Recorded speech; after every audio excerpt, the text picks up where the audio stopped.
Shalom, selamat pagi Bapak Ibu serta saudara yang dikasihi Tuhan.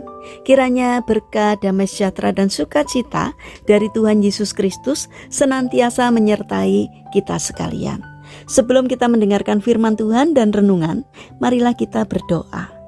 Tuhan Allah Bapa yang Maha Baik, kami sungguh bersyukur atas kebaikan dan kemurahan-Mu, karena Engkau Tuhan yang selalu melindungi dan memberikan pertolongan dalam kehidupan kami. Jika saat ini kami akan mendengarkan firman-Mu, kami memohon Tuhan mengurapi kami dengan Roh Kudus-Mu, agar kami dapat mengerti dan memahami apa yang Tuhan sampaikan kepada kami melalui firman-Mu. Terima kasih Tuhan. Di dalam nama Tuhan Yesus Kristus kami berdoa. Amin. Bapak Ibu serta saudara yang dikasihi Tuhan, bacaan firman Tuhan saat ini diambil dari TB2, Kitab Mazmur pasal 92 ayat 13 sampai 15. Demikianlah sabda Tuhan. Orang benar akan bertunas seperti pohon korma, akan tumbuh subur seperti pohon aras di Libanon. Mereka yang ditanam di bait Tuhan akan bertunas di pelataran Allah kita. Pada masa tua pun mereka masih berbuah, tetap segar dan bugar. Tema renungan saat ini adalah produktif sepanjang masa. Bapak Ibu serta saudara yang terkasih, sebagian besar orang yang sudah lanjut usia beranggapan bahwa mereka sudah tidak produktif lagi, tidak sama lagi seperti ketika mereka masih muda, yaitu saat mereka masih ada pada usia-usia produktif. Itulah sebabnya banyak di antara mereka yang hanya duduk diam tanpa menghasilkan karya apa-apa dan menanti ajal menjemput. Mungkin itu pula yang menjadi dasar sebagian besar perusahaan atau pemerintah menentukan batas umur maksimal bagi seseorang untuk bekerja di perusahaan atau di instansi pemerintah tersebut yang dikenal dengan istilah pensiun. Sekalipun usia pensiun bisa berbeda-beda antara satu perusahaan dengan perusahaan lainnya, tetapi itu pasti terjadi. Saudara yang dikasihi Tuhan, dalam kisah Husai ada hal yang perlu diperhatikan berkaitan dengan tugas yang diberikan Raja Daud kepadanya sebagai mata-mata. Sangat mungkin Raja Daud memilih Husai sebagai mata-mata karena usia Husai yang sudah tua. Itulah sebabnya Raja Daud menganggap jika Husai tetap berada bersamanya, maka Husai akan menjadi beban buat dia. Apalagi mereka juga harus mengadakan perjalanan yang cukup melelahkan. Memang tidak dikatakan secara jelas berapa usia Husai ketika itu. Namun dari perkataan Raja Daud bisa diperkirakan bahwa Husai sudah memasuki usia lanjut, di mana dia sudah tidak sanggup lagi untuk turut dalam peperangan. Husai pun mengikuti apa yang diperintahkan sang raja untuk menjadi mata-mata.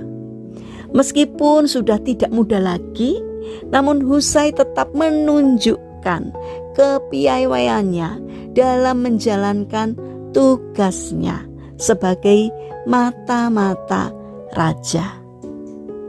Saudara yang dikasihi Tuhan, dari sini kita bisa melihat bahwa ternyata orang yang berusia tua atau lanjut pun masih bisa melakukan hal-hal yang berguna. Mungkin bagi kita saat ini yang memiliki saudara atau orang tua yang usianya sudah tidak produktif lagi, tetaplah percayakan sesuatu kepadanya untuk bisa dikerjakan. Tidak usah yang terlalu berat. Bukan hanya dalam pekerjaan sekuler, tetapi juga yang berkaitan dengan pelayanan di gereja. Misalnya, melibatkan mereka di dalam pelayanan untuk kaum lanjut usia. seperti menjadi pemimpin pujian atau pelayanan doa di persekutuan lansia. Saudara yang terkasih, Tuhan yang kita sembah adalah Tuhan Husai dan juga Tuhan dari Raja Daud. Adalah Tuhan yang sama dengan Tuhan kita.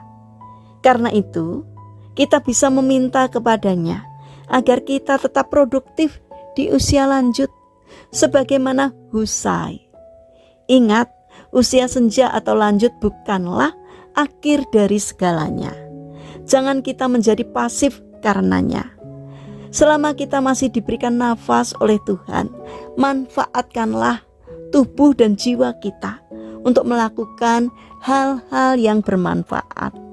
Mungkin dunia tidak lagi bisa mengandalkan fisik atau kemampuan kita yang sudah tua.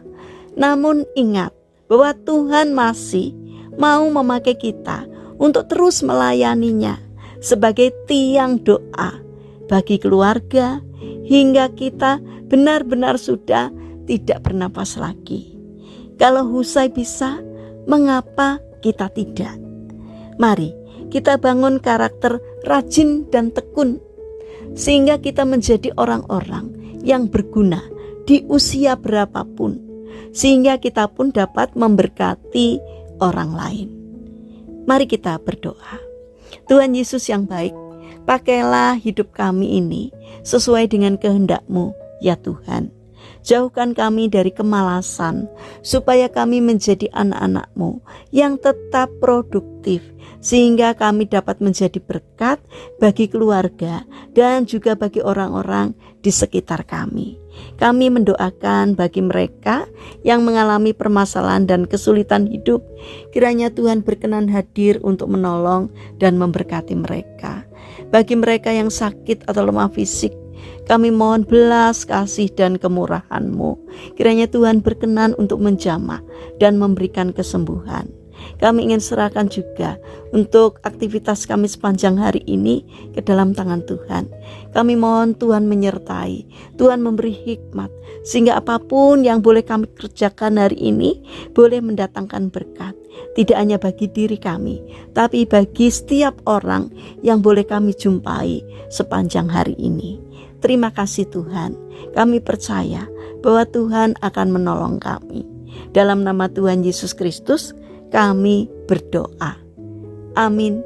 Puji Tuhan, saudara yang terkasih, kiranya firman Tuhan dan renungan hari ini dapat menjadi berkat bagi kita semua. Haleluya.